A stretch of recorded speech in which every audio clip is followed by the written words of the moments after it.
This special episode of the Drama Therapy Collection is on the creative healing work of Spoon Jackson during incarceration. Jackson is a renowned poet and performer serving a life sentence in California. The program is in 2 parts. Part 1 is a documentary presentation by Lynn Baker-Nauman on the healing aspects of Spoon's therapeutic performance in a production of Waiting for Godot and his other creative endeavors. This part was presented in 2021 at the annual conference of the European Drama Therapy Association under the theme of Who is Godot? Part 2 is an interview with Spoon Jackson conducted over the phone in July 2022. Hi, I'm Lynn Baker-Nauman, a registered drama therapist, marriage and family therapist associate, and professor of social work human services at Folsom Lake College. And I'm presenting to you for the European Federation of Drama Therapists, Who is Godot, in May 2021. So we've been curious this question for decades. Who is Godot? Perhaps the answer to the question is found in prisons. Perhaps Beckett did not intend for Waiting for Godot to mirror the plight of the incarcerated, but somehow it does.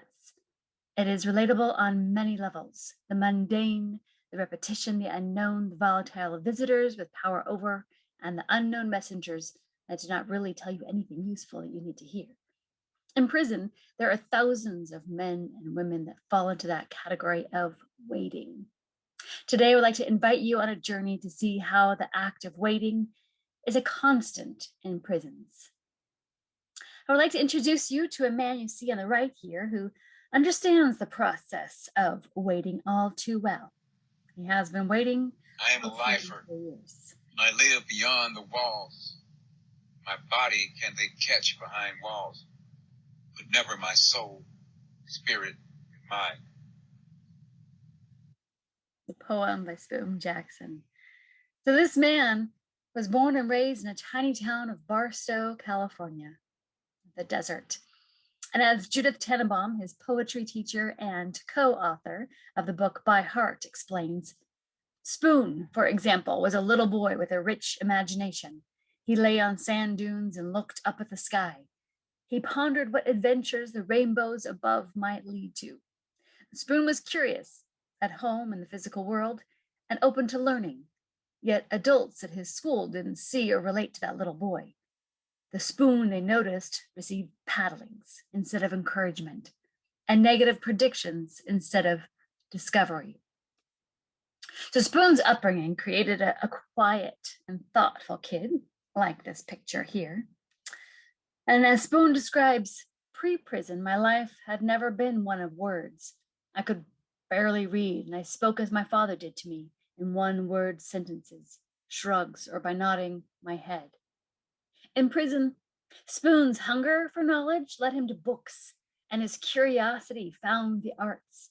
It awoke in him his creative self, and he became an artist, a poet, an actor, a writer, a teaching artist, and most recently, a podcaster. He found that part of himself through the creative theater process inside of prison. And maybe he would have found it elsewhere in his life, but he was not given the opportunity. But through theater and his incidental experience with drama therapy, he found a way to connect to his creative side by searching, seeking, and waiting for Godot. So how has this one man's life been affected by participating in a year-long theater adventure? Well, the story begins in 1988, 10 years after the start of Spoon Jackson's life sentence.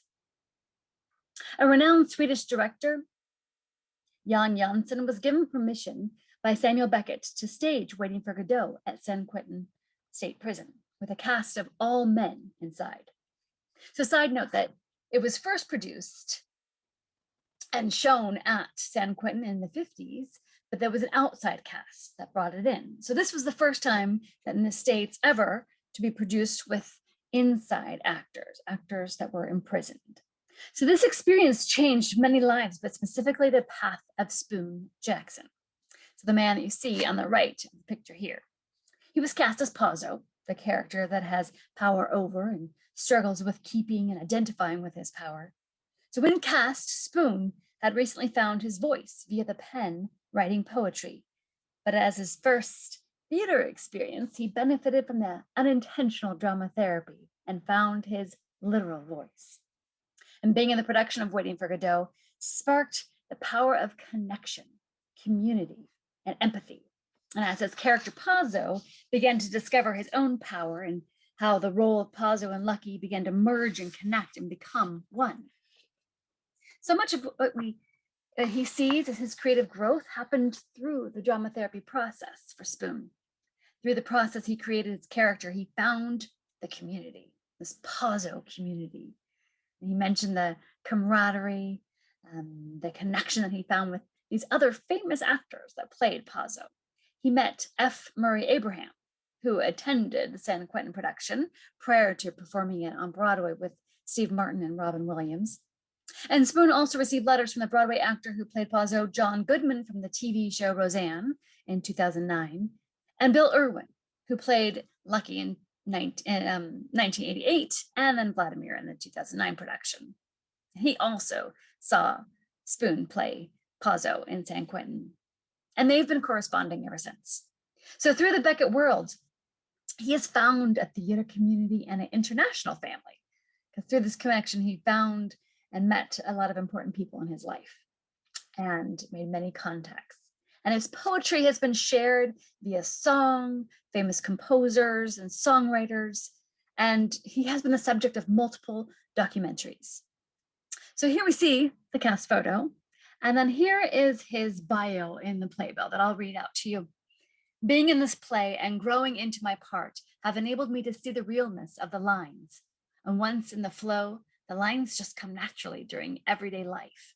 And that's when you feel the realness, because the truth in the play comes up while living. This truth is universal. Tragedy and humor existing within the same moment, love and hate sharing the same space. Pazzo is a lonely man with a lot of physical, material power, who takes his self-worth from being mean and inhumane, treating people like animals.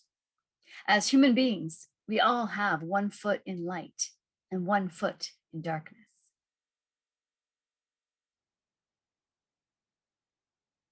Jan Janssen knew right away that the actors were connecting to the play and the process deeper than he saw other actors elsewhere.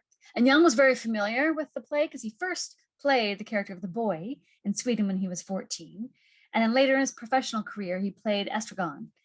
And Jan's quote here says that in San Quentin, the actors are not just acting, it is their own lives transforming into the play. So it's truly the indication he saw of the therapeutic aspect right away. And as we look deeply at the script and then at the carceral setting, we can see the psychological similarities between the characters Vladimir, Didi, and Estragon, Gogo. Beckett did not know how his play would be received inside a prison, but as twin James here is about to describe who played Didi, it was an impeccable mirror of their lives inside there. And this is a true quote that Samuel Beckett asked Jan, what happened to my play when you gave it to people living in the darkness? What happened with the rhythm, the silence of my play? And I'll share this quote, this clip with you. Each day that you live in prison, you're waiting on something. You're waiting to talk to these K-9s about a phone call that you never may get. You wait on a letter that you may never get. You wait for a release date that may never get there, providing you have a life top, which each one of us have. So life means forever. You know what I'm saying? So the men and women are serving time in the U.S. prison system face the same dark reality, the same quests as the characters in Waiting for Godot. Each day that So this next clip, Jan Janssen is commenting on life imitating art, art imitating life. And then we see a clip from the rehearsal of Waiting for Godot in 1988 with Spoon as Pazzo. I mean, it's so many different things happening every day. Big things, small things. We were standing up by the office and I saw this escort in an orange suit with chains around their feet where they can take very short steps, and there's a change around their stomach, and the hands are locked up to the stomach. Oh! And then my guys say, that's the play, and that is Pots and Lucky.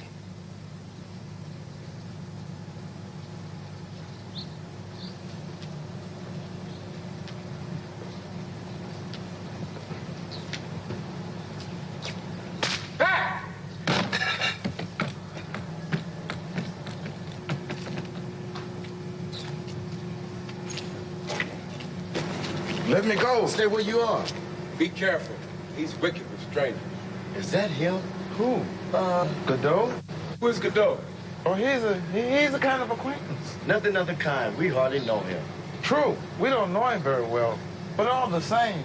Personally, I wouldn't know him even if I saw him. You took me for him? Well, that's to say, you understand. The dust, the strain, waiting, I confess, I imagine for a second. Waiting? So you waiting for him? Well, you see, here on my land. We didn't intend any harm. We meant well. Road is free to all. That's how we looked at it. It's a disgrace, but there you are. All right.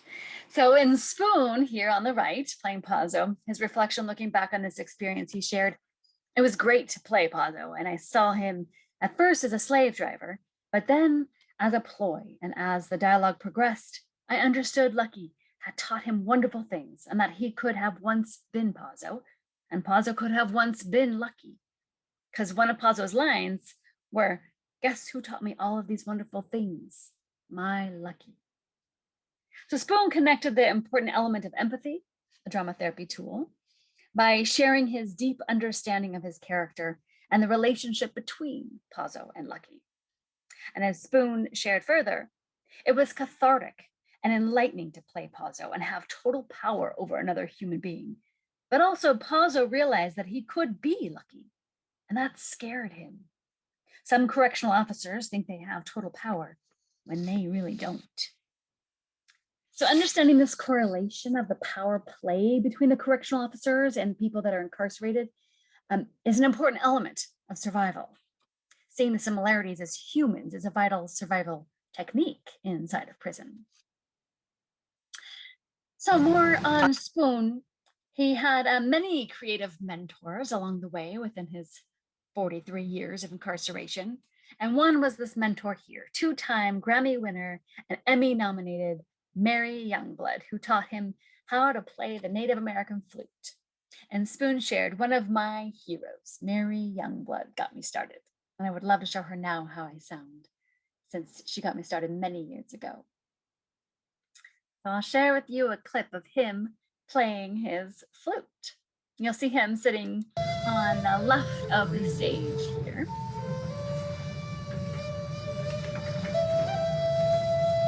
That's him.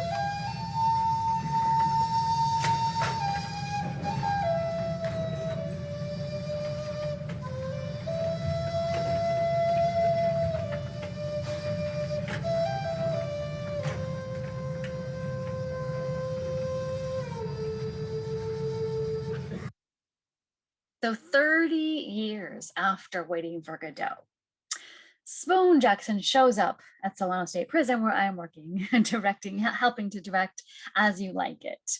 And after many transfers throughout the whole Department of Corrections system in California, I was honored to meet him and then work with him. So after he just transferred over to here, and it was near the end of the rehearsal period, we had no more lines or no more roles with lines, and he was more than happy to play his flute, because since he showed up with his flute every day, and in his normal manner, he was quite quiet in class and enjoyed just playing. So the following year, Spoon decided to take on a speaking role. So it was my honor to direct him his first Shakespeare production of Cymbeline. Such a crafty devil as his mother should yield this world, this ass. Her son cannot take 2 from 20 and leave 18. Alas, poor princess, my divine Imogen, what thou endures, the heavens hold firm. The walls of thy dear honor keep unshaked. Thy temple, thy fine mind that thou may turn to enjoy that banished Lord in this great land. So since his first theater experience, Spoon has become, 30 years ago, an award-winning published poet, an author, podcaster, flute player, teacher, and now Shakespearean actor. So as a drama therapist, I was able to weave in the therapeutic exercises in our weekly class sessions to enhance the connection with the themes and the characters from Shakespeare. So we explored how theater inspired Spoon to reflect on the healing wounds from his past. So in this next photo, share with you, this here captures the playful side of Spoon, as you'll see in the smile here, and reminds me of a laugh that we shared. So while in Shakespeare class, I often found him in the hallway looking outside the small window of this heavy locked metal door. And one time I saw him in the hallway and I followed him out and asked him where his mirror partner was, because that's the exercise we were doing at the time. And he shared this same sly smile here and proceeded to look into the window and do the mirror exercise on his own reflection in the window. So there were very few moments that Spoon let his guard down and shared his playful side, and this was one of them. He said, yes, I remember the mirror exercise looking out the window, and I was pleased you laughed. So this extraordinary, talented man is still housed inside of CDCR, California Department of Correctional and Rehabilitation. He recently survived a devastating case of COVID-19 and was hospitalized and is now healing and back to writing his poetry and waiting for his next creative endeavor. So a Spoon is ready to be released and from prison and live a life of freedom. He looks forward to performing with Jan in his current one-man show entitled Moment of Reality. And this is a picture here where Jan talks to this life-size poster of Spoon, and he also has a life-size poster of Beckett.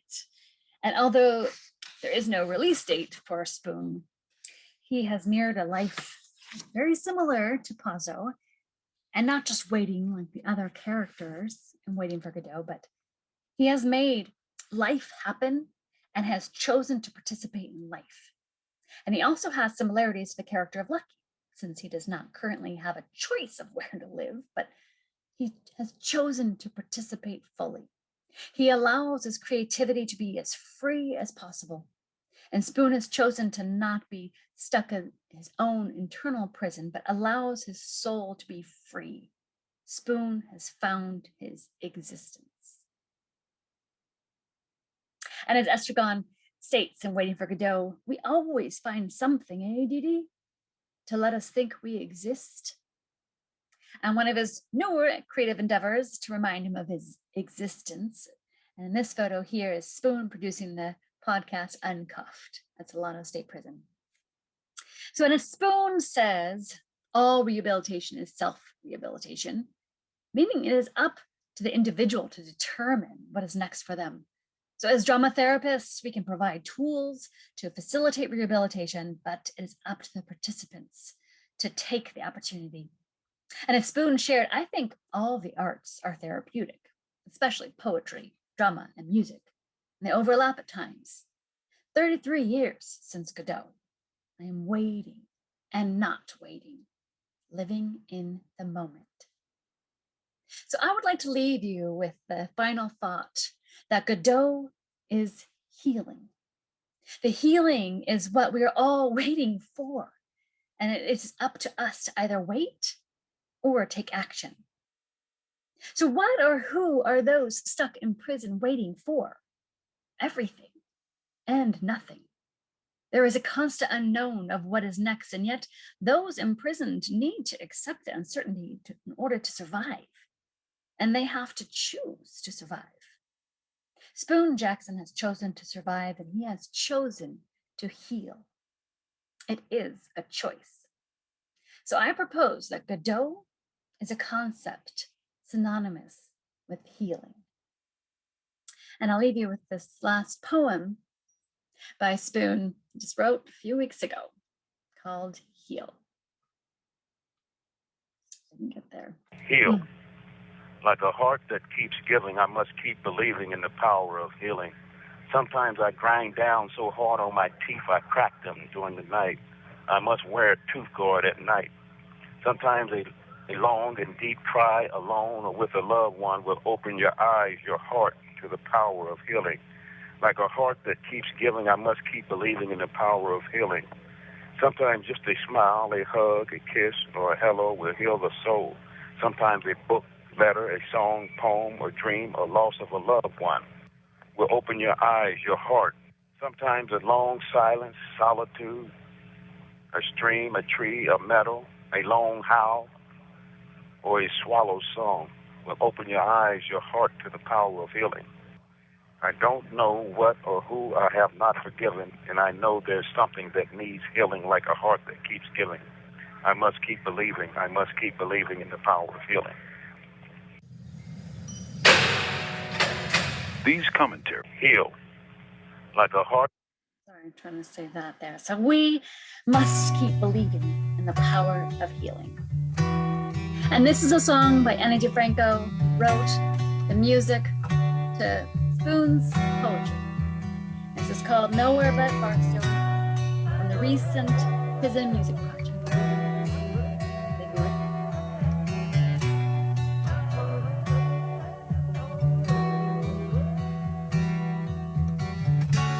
Been down Sidewinder Valley, been down Dead Man's Alley. I slipped down Beale in the heart of town. Been locked up for so long. This was a great time. Thank you all so very much for this opportunity. Hello. Hello, good morning, Spoon. Morning. How's it going? Oh, it's going. It's going? Well, you're on speaker. Yeah. My name is Lynn Baker Nauman. I'm a registered drama therapist and a marriage and family therapist. And I met Spoon about 4 or 5 years ago inside Solano when I was teaching Shakespeare. I'm Kamran Afari. I'm a communication studies professor at Cal State LA and a drama therapist. I've been working in Lancaster with the BA program, the Lancaster BA program since 2017, and incorporating some narrative therapy and drama therapy work into the coursework as well too. So a lot of the work involves performances and creating new sense of identities through these performances as well. Hi there, I'm Marianne Shine. I too am a drama therapist, registered drama therapist. I went to grad school with Lynn, and that's how we met on the very first day. And I'm also a licensed marriage family therapist, and I also practice EMDR, which is a trauma technique. I work once a week at San Quentin Prison doing Shakespeare with Marin Shakespeare social justice program. I'm Spoon Jackson, and I'm not a drama therapist, but I'm a poet who does drama and think that therapists and poets have something in common. We both minister to the souls and hearts of people, and drama therapy plays a big part in that. And I was at Lancaster. I helped start the dog program down there. I was the lead porter in the dog building. And I knew Dr. Roy down there. He offered me, when I get out of prison, to go to Cal State, LA, and take advantage of that. So I've been down 45 years. I came in as a kid, and so I'm pleased to say I'm still moving, still doing things. So hopefully I'll get out one day. Yes, and Spoon, Cameron's face when you said you started the puppy program there, the dog program, was just great to see that. Oh, that look. So that's a great connection you have right there. That's how the Lancaster program started. That's how the Lancaster program started with the K9 program. And Bidan Roy apparently went there to adopt a dog, and then he was able to meet with some of the students there, and he started the writing program. And then he decided he really advocated for introducing the BA program. So I'm really glad to hear that you were there at the beginning and part of that whole, the initiating of the program. Yeah, I'm definitely connected to Roy. Like I said, he offered me a halfway house, and thick pen to go to college and the place, so he knows all my history and stuff, and I've been publishing books that he have helped produce and stuff like that. So, yeah. And I'm in Marin Shakespeare. I've been doing that since, I met Lynn here. And before that, I was in Waiting for Godot at Samuel Beckett back in the 80s and well to an international audience, and I learned that's where I first got my taste of acting.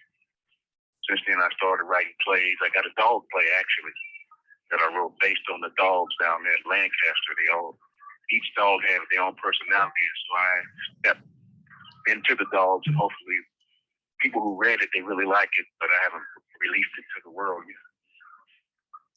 Well, maybe it's time to release that into the world.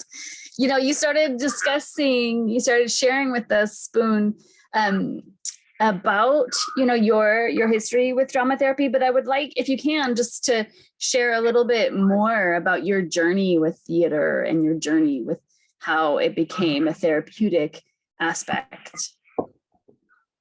Well, in order to act, I think you got to go with that method that Stanislavski, I can't even pronounce it now. Yeah, that's it. That's exactly it. and you got to go to a place of pain if you're trying to bring pain on stage. And my director from Sweden, Jan, he drilled it in me and made me go as deep as possible. And within that depth, I've discovered some healing to my own trauma.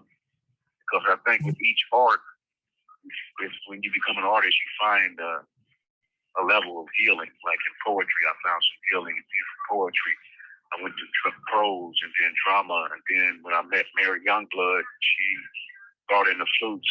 I had a natural inclination towards playing the Native American flute. I used to play it for the dogs down into Lancaster. And it's one dog that was really disturbed named Cher. She didn't play. I think her name was Cher. Well, anyway, I used to sit out there by the light pole in front of the dog building and play the flute. And this dog didn't really associate with too many people, but when I played the flute, she came there and bowed her head and meditated. A lot of people said, "Man, that actually happened." So I thought that was really extraordinary. Put that in there. Yeah. But that's what drama allows you to go to depths inside your soul and heart that no other art does. And each art has that kind of travel ability, but each one takes on a different way of expressing yourself. Yeah. If you're looking to be mad, or if you're looking to be whatever emotion you need to bring on stage, there's an experience you're going through where you can tap into it and bring it out, I think, on stage. And that's the magic of trauma therapy and trauma healing. And if you don't, thank you for sharing that. If you don't mind sharing also about like how that continued, like you said, opening this part of your pain that needed to be addressed, and how that continued through your writing, through your rest of your theater experiences you've had since then? Yeah, I don't take on big roles anymore, but because I know how much work you got to put into it. But since then, I've taken on, writing little scripts and plays and bringing more drama to my other art forms. And, after a while, I hate to say this, but after a while being in prison so long, you have to find other ways to express yourself, even though you are an artist. Mm-hmm. And other ways to express the anger. So right now I'm actually taking groups, which I haven't did in a long time, just to find other avenues to supplement this anger I have and this resentment I have for being still in prison while other prisoners with two life without, and wasn't the first time offender or being let out. And being an artist, it affects me really deep because that's what artists feel real deep in. So actually, it just, caused me a little resentment. I got to find some other ways of expressing it. So drama helps to go to Shakespeare here. They got it back here. But, you know, it needs more than that after being in prison for so long. Oh, it's interesting that you know that about yourself too, that you need different avenues and you're still reaching for those. Yeah. That's great. So do you need that or yeah, because sometimes death seems more attractive than just sitting here, and even though I've accomplished all that, it seems more attractive than just sitting here. And though I'm not vegetating, it feels like nothing changes. It's like being and waiting for Godot and just being by that old naked tree, and it's really a reality that you're not. Nothing comes, nothing goes, nobody. You know, very Beckett's used to be sitting here and not allowed to continue to express the redemption that you have in your heart and soul, that you have expressed, that I have expressed over the years. You know, I'm still expressing with books I got coming out and different articles got coming out. Yeah, I don't know if I've shared that part about the fact that you are continuing to work as a writer and to become, you know, continuing to publish. You have something coming out next month. Yeah, Michael Mann got me in a book published next to Bob Dylan. Oh yeah. Yeah, I'll be published next to Bob Dylan in the second sequel to Heat. Nice. He's been following my career since the 80s, and he's been admiring my work since then. That's great. Yeah, and then we got the Book of Judith coming out in September. We moved to September, and that's the one idea I came up with, as you know, and everybody jumped on board. With Luis Rodriguez and everybody. We all connected and know each other, so got a lot of people contribute, young, old, poets, dancers, writers. And if you can, Spoon, sum up, I don't think everyone here knows who Judith Tannenbaum is, and the impetus for the Book of Judith. Yeah. Well, Judith Tannenbaum was the person who got me started writing poetry with my mentor down in San Quentin. Little Jewish woman that used to come into the basement classroom in the education department and teach poetry for a bunch of hardheads in prison, you know. She allowed me to sit in her class in silence in dark shades and boots and coat and put chairs around me and didn't scare her. And we ended up having an individual consultation, and that's when she found out that I speak poems and that we had an instant connection and been friends and family ever since that time. And she was in a lot of pain and throughout her life, terrible headaches and all kinds of other stuff. And we both appreciated silence, and we both appreciated Beckett because of the silence. But anyway, she she decided that the pain was so much that she had to leave this physical world. And so after that, I got everybody together and decided we needed to do the Book of Judith. And I would suggest to the people in this panel who haven't read by heart, that would be a great reading. There you go. Suggestion from Spoon to read by heart. That's the memoir he wrote with Judith Tannenbaum. Yeah, and because she's also the founder of this organization called JAC, Justice Arts Coalition, which gathers artists and people from the streets, former incarcerated, and give everybody a place to express the madness of incarceration and the magic of art, drama, be it drama to poetry. And it's called, you know, and that's a place where you could go if you need to access artists, because there's what we're trying to do right now. Just Judas have found that too. That organization it was founded by 4 women, progressive women, and Judas turned it over to Wendy Jason, who runs it now. They received a couple of big grants from different organizations because of the fine work they were doing. And right now we're trying to create being formerly incarcerated people and some still incarcerated. We're trying to create an agency where that artists in prisons are paid on the same scale as artists in the streets. So we've been working on that. That's great. That's great. Spoon, I think Marianne had a question. Did you want to? Question. All my life I've waited. All right, So Marianne. what is the question? The question is, you said you tried different avenues, things such as art to express yourself, and sometimes it doesn't seem to work. And you said playing the flute was on poetry. Where are you right now? Did you say something about sometimes exploring death, but also thinking about meditation? I'm taking groups now. They got this thing called L-TOPS where you sign up for and they give you a series of groups. The first group is substance abuse. Even though I don't have that problem, it's a good thing to get into because addiction, you have more than just substance addiction. You have addiction to porn, addiction to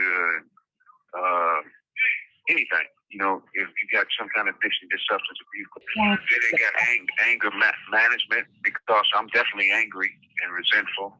And from there, they got, it's like, call it, when you finish one group, you do go to another one, cohorts. You like going to different cohorts. Oh, okay. So they got about, so this is, So are these all lecture or are they actually experiential? Are you able to? Yeah, they're therapists from the streets. They're actually counselors from the streets, and they're former drug, some of them former drug addicts, and I don't know if some of them maybe been in prison before, but most of them haven't. You know, they got their lives clean, and they trying to, do being the drug counselors and therapists and stuff like that. So yeah. Wonderful. So it's not like a 12-step program. It's people coming in with their own wisdom, offering healing. And they actually got a mentor program there where they got OCMP, where they actually are teaching prisoners on a heavy college level and on a practical level how to be counselors. Nice. In fact, they have the one from the street actually have ones that graduated from the program but needs the hours to help them run the groups. So are you getting, is this another avenue for self-expression or is it more an avenue of self-exploration? A combination of both because, like I said, I haven't been reading as much as I used to read because reading used to be a way of, probably it still is at times, I believe, of getting away from, how much time can a person do, So, and there's probably hardly anything in the world that could assuage or make this PTSD stuff that comes after 40-something years in prison, 30 years, or even 20-something years. It's just unnatural and it's just totally immoral and wrong and hideous. So it's hard to keep supplementing, finding something new to, like I said, death sometimes seems more attractive because of that.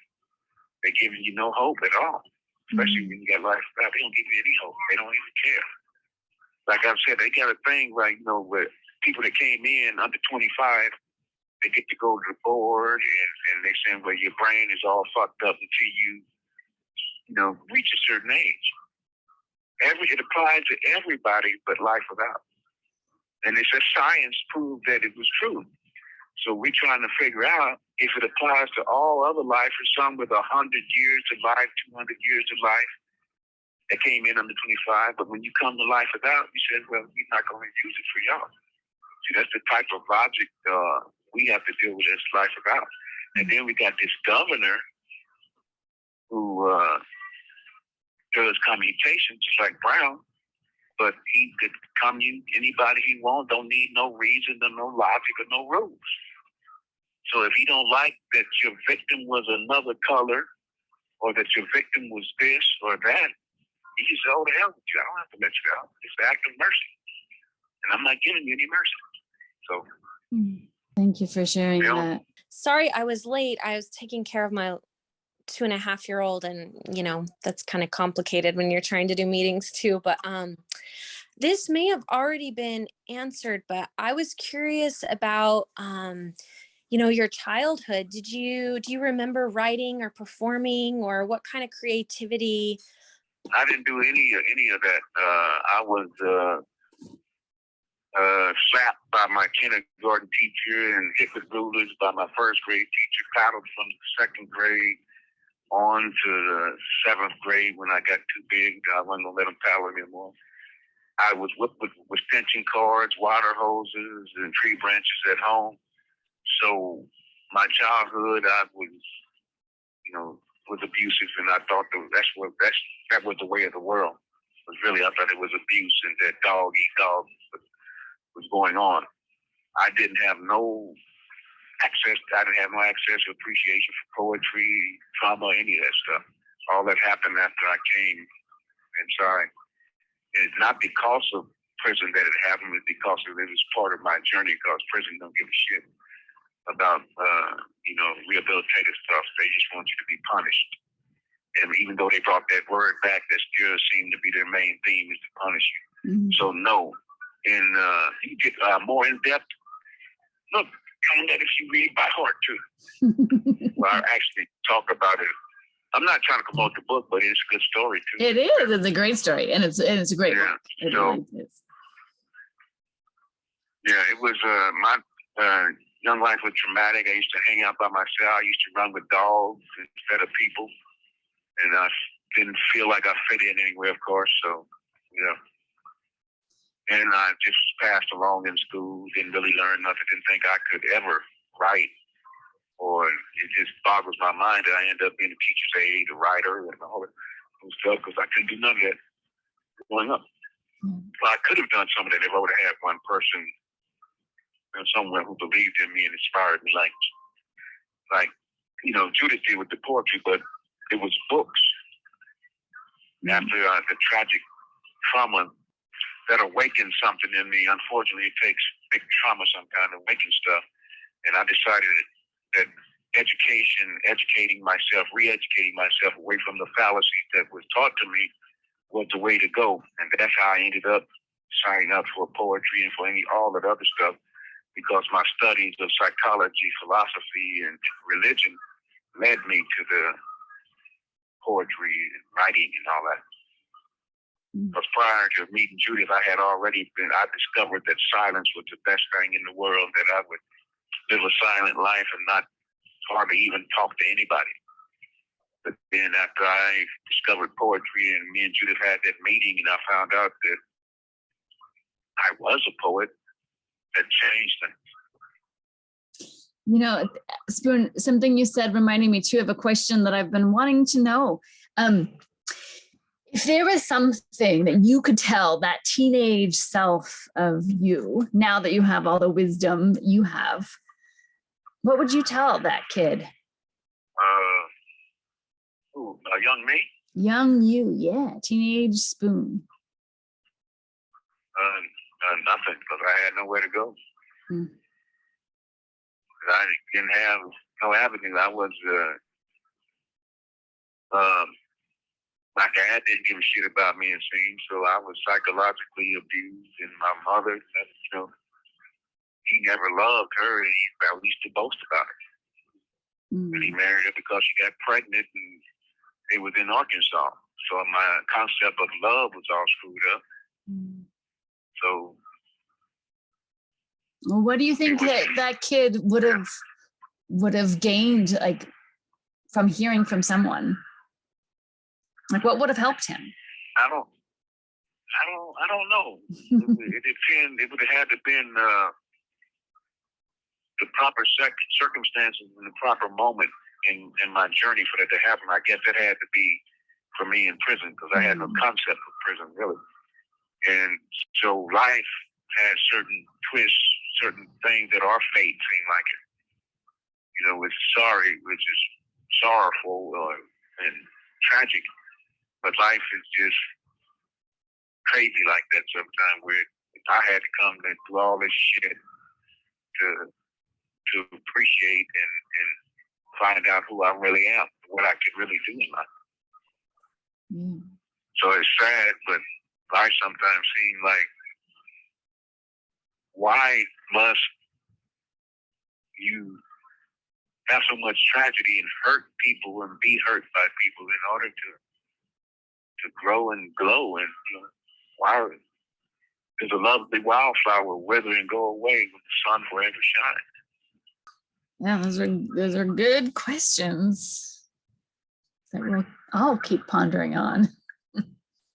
I'm currently working with students who graduated but have decided to form their own performance ensemble, and they meet once a week, and they come up with different scripts, and they create performances for themselves as a form of healing and narrative therapy. And I was wondering, given that all of your experiences with this kind of work, both with collaborating with people outside, but also working inside with others inside, if you have some words of advice for how to what would be some ways that you would suggest I would tell them to put all of their being into it so that they could reap all of the magic of theater if they're doing theater, and to try to find places inside themselves that are that are painful and expressive. That will give them all kinds of power. And depending on what they are creating or what play they are doing, if it's one they created themselves or a Shakespearean play or something from Ibsen or anybody from the famous, try to make it their own. Try to express the pain, the love, the joy that they have experienced or not experienced in life. And I think that will help their souls and hearts heal, especially if they're in prison. It's a tragedy something tragic that led each of them to this circumstance. And if you just sit there and vegetate and not explore or know thyself like Socrates or Shakespeare ever said it, then it's going to be a waste, and you're going to get caught up in some kind of circle, and they're going to encompass your ass and keep you in jail. So it's better to take what they got, everything they got inside themselves, and try to express it in the play. Thank you so much. Thank you, Spoon. So much wisdom. Actually, Elizabeth had a good question about your name, and I think I read about that in your memoir, but I don't remember. Yeah, if you're comfortable sharing, I really love the and wondered where it came from. This is the story I want to tell you how it was great, but it ain't got no, it just that after, when I was about 16, I knew my name was Spoon, but I never expressed it until it came to prison, and I never knew why. And it ain't exciting as people think it is, the exciting story, but that's what really happened after I came to prison. I said, Stanley was something of the past, and my name is Spoon. And you don't really recall how you chose that or how it came to be? No, it just seemed like it chose me. Yeah. To be honest. That's what it seemed like to me. Well, and aren't you writing those chapbooks with Sarah Marie called Spoonful of Wisdom? Yeah, but we got the Rabbits of Realness thing that everybody could get a little booklet about why it's important to write letters, and she got a little B booklet, and be doing little booklets that expresses that. We're going to have different topics, like where I'm from is one of the problems. Yeah. And you should hear the great stories that the little kids, that college students wrote in response to that problem. The Spoonful of Wisdom. So I'm actually trying to share on the camera. Yeah, they could go to Sarah Marie's website and see all kinds of extraordinary drawings and stuff and expression. And soon there would be a Spoonful of Wisdom section in there, but right now, things are still in transition. So, and if anybody want to write where I'm from and send it to us, we'll be happy to put it in our Where I'm From collection that we're going to do on our zines. Or zines, right? That's what it's called. Yeah, that's what the young folk call it, zines. Yeah. I hadn't heard of them. They didn't like me on them. Yeah. It's cool though. They look cool, little booking. Yeah. So what else, like with theater? Because we're theater people, so I keep going back to that. But maybe there's another art form that kind of guides you as far as your continual healing, because it sounds like there's a continual healing because you're still in the trauma state, if you will, because you're still inside. So what else can you, like, are you drawn towards to help with that healing? Well, again, I got all the arts that I do, and and reading is art, and letter writing is an art form that draws some attention and helps too. But again, there's only so much you could after so many years. So that's where I'm at right now. Yeah. Because it's been so many years. What the hell else can they're not allowing me to expand as much. I'd be way more expanded right now if I was not still in prison over there in Sweden or France or somewhere, because people were waiting on me to get out so that I could go and do things. But, California and the governor is, I don't know, I guess extraordinary people asking them to give me at least a first chance. I ain't right, not a second chance, but a first chance. Right. So. Yeah, that's a great way to put it. They're stopping my expansion right now. They don't allow certain things, certain people want to come film me. They stopped that Black History, wanted to come do Black History thing on me when I was in CMC, and they were going to pay for everything and film me just for the Black History month. And no, they won't allow that. So certain things are being, stopped. And they won't let Common come in over here, and different artists come in that want to come in. They won't let them come in here. Where down at Lancaster, he was able to get people to come in who want to help out. But it's weird. But the arts and drama is especially good because, get people to... This call and your telephone number will be monitored and recorded. It helps us in here to leave this place in a sense.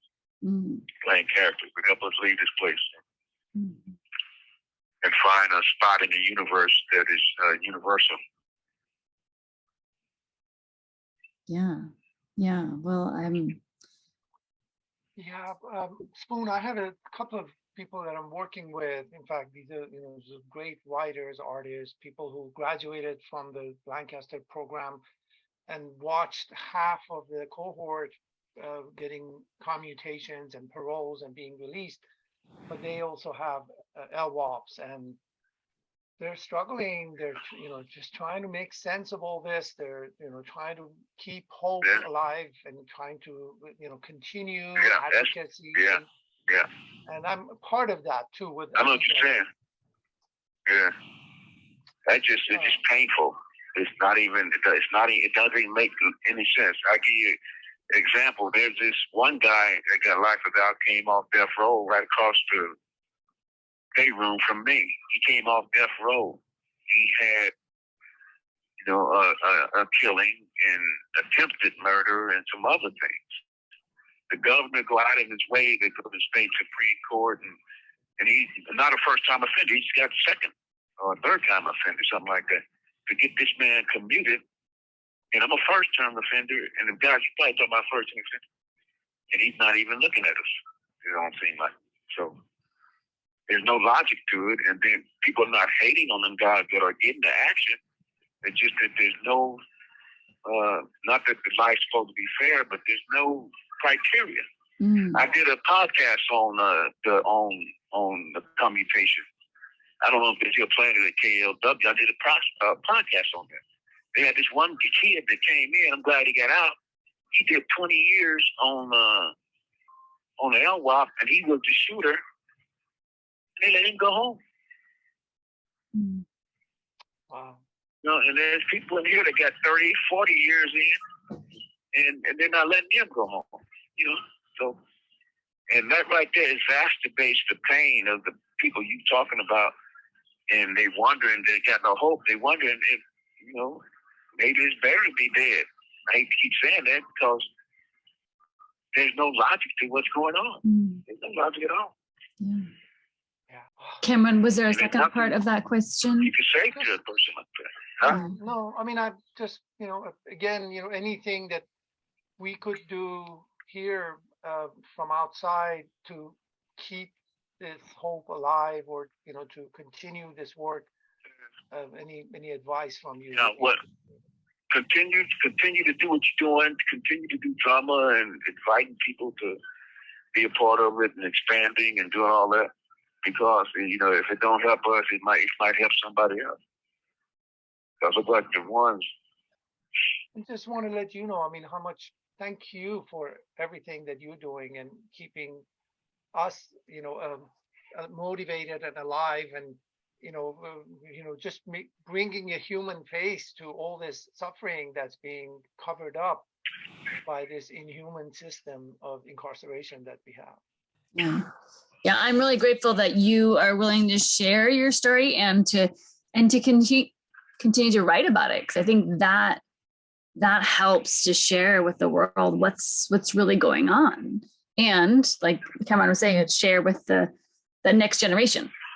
That might be just arriving, and how do they keep their hope? Oh, I was going to ask you about when you were talking about addiction.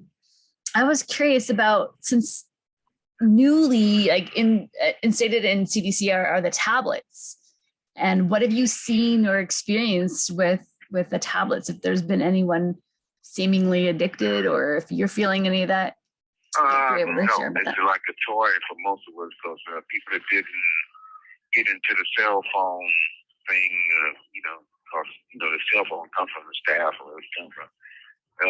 This is a great toy for them, and I think it's it's cool. Like a little office for me. People text me, and I'm happy to be texting back. I could text all night, or like we be doing editing stuff, or so that's cool. Yeah, that's added a dimension to immediacy and in the moment dimension to my writing that I like. So there's no feeling or observation of, I don't know if addiction is too strong of a word, or that kind of obsession. Yeah. The only one that would be addicted to type of thing would be probably if they had cell phones and they could get addicted to something that has to do with access to the internet and stuff like that. We don't have access to the internet on the tablet. They give us certain apps or things that we can take and look at movies and games and texts, and we have phone on there, so I like how you said that the immediate access that you have now. That's great. I'm a little confused. I'm not aware of the tablet part. So are you texting people within the prison, or are you able to text family outside? No, you text people outside, because I don't think they frown upon. We frown upon that. But they do it the same way they do phone calls and letters. They monitor it all, so it's all above board too. So yeah, I can text anybody anywhere on the planet, as long as they go to gettingout.com and set up the apps, and that's a beautiful thing. I was just explaining how that someone needs to set up an account, and then they search you. Yeah. So it can't just be any rando person. Yeah, and we get little short videos and can't send little videos, but you can see each other and talk on the video. And what else? Send pictures, and you can do video visits. Seconds, from a trauma class or something. Yeah. Anything like that. And you can do video visits, at least with some people, right? Yep. Yeah, everybody can do video visits. You just have to set them up. Yeah, well, we tried. You got to be on your tablet. Just that I'm not good at doing them. These youngsters in here, they seem to have no problem seeing who they talking to, and vice versa. Yeah. Yeah. Just depends on how you set your tablet on the station for video visits. I'm able to see the person I'm talking to in person. That's good. Y'all not able to see me too well. That's the part I got to work on. Yeah. Who knows why? Well, it's always good to hear your voice, and always good to hear your story. Thank you so much for sharing. And I just want to make sure that everyone's had an opportunity to ask any other questions, if we still have time to see if there's anything else we would like to hear. I just wanted to say, just thank you for your vulnerability and going to that place where you're sharing Vulnerability and what? and just the realness, you've been very real with us, not just glossing over it and like, oh, all these programs, they make it so much better. Just sharing with us like how dark, and I just appreciate that. I'm so sorry. Yeah. I hear you. Yeah. Yeah, that's who I am. Realness. That's my motto. That poem. I got a poem called Real, and it's been published all over the place. Called Real. Realness eats raw meat and does not waver nor drifts on the currents. He or she has the staying power of the sun. Realness walk only in their own shoes. Yeah, can you repeat that? I got a little muffled. Can you repeat it for us? Realness eats raw meat and does not waver or drifts on the currents. He has the staying power of the sun. Realness walk only in his own shoes. Thank you. Thank you for sharing that. And maybe you could even say, so what if people want to read some of your work, where should they go, and how can they access your Lynn got all that information, but you can go directly to spoonjackson.org. My friend Sarah Weck, she runs it, and got all kinds of stuff there. Got it, and you could go to navigatingfreedom.com where they got some of our podcasts, old podcasts that I used to do, and new podcasts, hopefully. You could go to Jack and see some of my drawing, because I also draw. I didn't know I was a drawer, and that was another way I express myself. And people think I'm a landscape artist now, so that's kind of cool. You can see those too. Yeah, I can share some of those as well that I have. Yes, you can. You can do all that. Good. Well, and also something you've created was your Realness network of just people like you that know how to be real. And so what? Yeah. And join up and just, I need to do some more wisdom there, but that's a place where you can find out what's going on. Yeah. Thank you so much. Thank you. Much love to you. Thank you. Y'all have a Thank you. good day. Thanks. Peace and realness to you.